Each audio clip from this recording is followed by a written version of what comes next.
Yo, call me Johnny Bravo, though I'm gonna show you my hey everybody, what's up? Welcome back to the Games Cage. Today, and only today, we are here to talk, that's right, about Sonic X Shadow Generations. Now, the reason I want to do this is because we've been a few weeks now since the initial announcement. You know, things have calmed down, we've chilled down. I figured I'd talk now about, like, what could we expect from the game? What are things I expect from the game? What are things I want from the game? Because originally we just talked about info we knew, but I want to talk about, like, the what ifs, what's going on with this. And of course, make sure to subscribe to your boy and support the content if you want to see more videos like this. So Sonic X Shadow Generations, right? I think the best thing to start here with is the base game before we get into the crazy shadow stuff, right? Base game, what do I expect? Well, first of all, I'm thinking it's going to be a lot similar than we think. In fact, if you compare the original gameplay of, you know, Sonic Generations versus the footage they showed in the PlayStation showcase, it's pretty similar. There have been some graphic nerds out there on Twitter, you know, some of my friends even, who have pointed some stuff like some shadows are a little different. Some of the lighting is a little bit different. But for the most part, you know, Sonic's character model and even classic Sonic, they look pretty similar. So I'm guessing in terms of graphics, it is just going to be 4K, 60 FPS, nothing too crazy. It looks like it doesn't look like they're changing any assets or anything, but it looks like it's going to be the same for the most part. But what we can expect, you know, in movement wise, that's the biggest question, right? In fact, the original trailer for Sonic Shadow Generations, my friend Blue of Blitz on Twitter found this, where the code in the trailer showed that they had drop dash in the trailer. So I'm gonna guess we're gonna get this revealed down the line, where classic Sonic will have the drop dash. As you know, drop dash is literally in every Sonic thing ever nowadays, and that'll be nice. And honestly, I know a lot of people like classic Sonic's physics in Generations, but I would like maybe if they even improved it a little bit more. I feel like that'd be really good, but I don't know how much that would break the flow of how the game is designed. But for the most part, that's the same. Even modern Sonic, I feel like in Generations, and when anytime I played it, he's felt pretty good. Like I said, I think for this game to stay the way it should be, the gameplay should be most similar in base game. Now, what changes do I expect besides drop dash? Well, I am expecting customization, right? They added customization in Sonic Colors Ultimate, and I don't think there wouldn't be a world where they wouldn't add it here. In fact, they've even introduced adding costumes in Sonic Frontiers. So the idea of adding costumes and changes to Sonic characters has almost become a staple. You know, we even see in the mobile game Sonic Speed Battle on mobile, where there's a bunch of costumes. Like, I would love if they really went all out, because look, the original version of the game is still available on Steam. I'm guessing they're gonna keep it because of the mod support and everything like that, but I feel like people have exhausted that original version. They're like, why not just look at the crazy stuff people have made and just make your own stuff? You know, have a Jet Set Sonic skin in there, have, you know, playable Shadow after you beat Shadow's campaign, have, you know, the Link costume from Lost World DLC. That'd be really cool. Have, you know, some costumes from other Sega character, has some crazy stuff in there. Like, I just go crazy with the costumes. Give me the soap shoes, do whatever. I really feel like a big part of the selling point of this game should be that the base game just has new cosmetic things. You know, I would even love something like,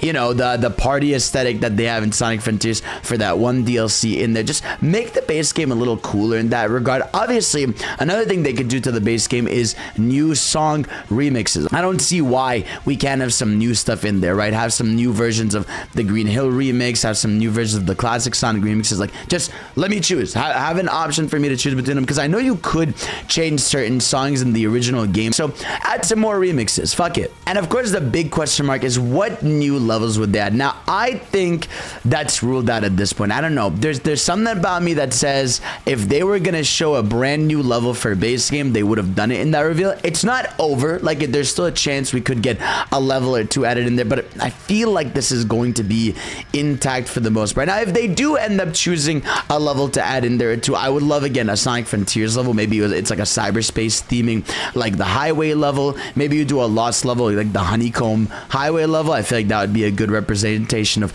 Lost World if they did that. In Sonic Forces, why don't you add the Metropolis level from that game, because that one looked aesthetically really cool. Or even Sunset Heights, that'd be dope. I don't know.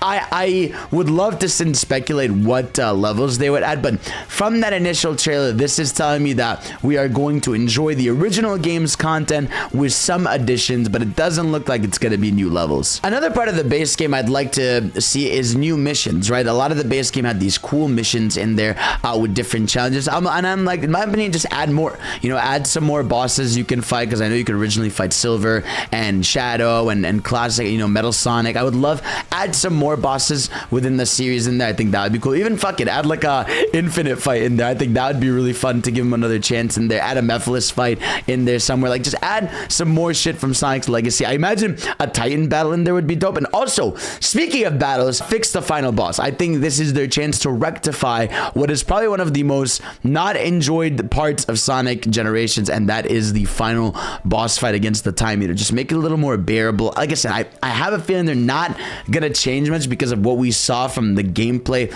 of the trailer, but I hope they go and fix that. Now let's talk obviously about the most exciting aspect of the game, which is the Shadow content in here. Now this to me is the most fascinating. I think we should start with length, right? Because for me this is gonna go either two ways, right? This is either much bigger than we expect, or this is really gonna be some kind of just 1 to 2 hour long little story thing, which I think is fine. You know, base Generations, really, if you just want to play it through one shot, would take you about 3 hours, maybe 4 if you did a bunch of the challenges, right? So I wouldn't be shocked if this Shadow content is not too long. I don't think it's gonna be as short, you know, as like just one mission that's like one big mission. I think it will be like a few levels in there leading up to something. We see the Bio Lizard fight, we see the set piece with Black Doom. I think the Shadow stuff will be significant enough.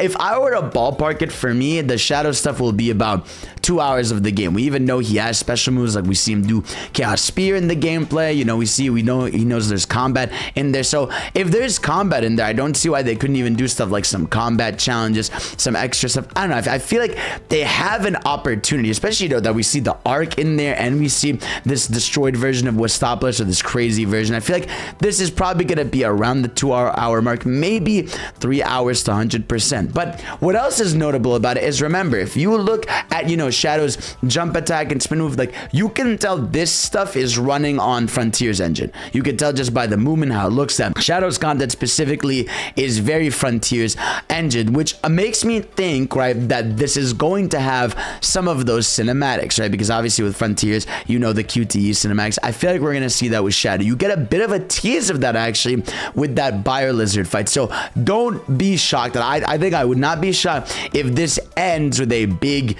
set piece boss fight. Typically maybe with Super Shadow, that would be really fire. If he fought Black Doom or even some new enemy, I think would be raw. But yeah, I think the idea here that this will end in a big Titan-like fight for Shadow will be super cool. And I do believe, right, this is my big theory, right? We know that the whole point of the story DLC for Shadow is to sort of bring people back in, right? We know from the blog post on PlayStation that, hey, this is to introduce Shadow's story. Black Doom is going to make him go through his events, his trauma. So we are going to see Shadow's story, which obviously is a very smart thing to do as we're leading up to the move in. You want people to be caught up. It's Maria's death and all that stuff is not supposed to be a surprise revelation for people to go watch the movie. I think they want people to be aware of Shadow and his character before we go see the movie. But what I do think is, one, this is going to give us the modern day definitive story of Shadow the Hedgehog. I think a lot of people over the years have questioned what Shadow's been doing, his motives, what bothers him, this and that. I think this is going to be a pretty definitive story of Shadow the Hedgehog up to this day. And I think the big thing this is going to do is it's going to tease the future. I truly believe that this Shadow DLC is going to tease what Shadow's next storyline is, whether it's going to be in the next mainline Sonic or his own thing. I doubt this is just going to end on just all happy endings and all that for Shadow. He's going to chill. I think it's going to show the future of Shadow the Hedgehog, which to me sounds the most exciting. I mean, especially if we're seeing Black Doom is back, he is going to have to fight him, right? I don't think he's just going to let Black Doom, you know, just live his life and hang out. I think he's going to try to defeat him once and for all, or Shadow's going to find a new purpose. And I would love, you know, it'd be crazy for me.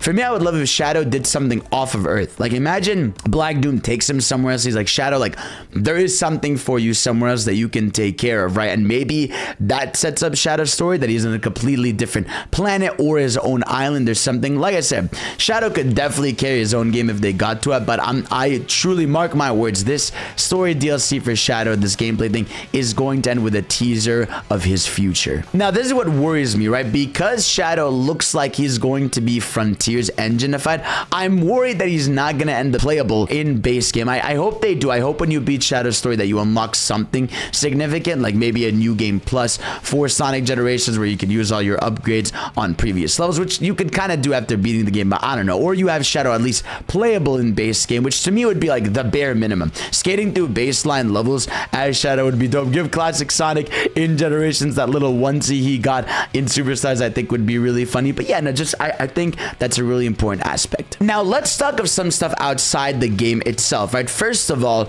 release date, right? We know this game is expected for the fall. If you look at Sega's track record, the release dates are pretty much a lot over the place, but they seem to really like October, November, right? Which is very, very much holiday season. The release dates are pretty much all over the place, so it's hard to give you a definitive answer there, but I'm guessing it's gonna be November because that's what they like to put 3D Sonic games. Perfect timing right before the movie. They might even actually have it in October just so it's much sooner than the movie. You know, that way people have a chance to buy the game, play it, and be ready for the release date of movie 3 in December. I also fully expect this thing to get a animated prologue, just like, you know, Knuckles did. Like, this is a staple for Sega. They do this all the time. You know, they had animations for Sonic Origins, they had animations for Superstars, they had animations for Team Sonic Racing, Frontiers prologue. Like, this is just what they do now. So I am expecting a fucking awesome Shadow themed animation, which, God, it's gonna be so cool because it's very rare we get animations with Shadow. So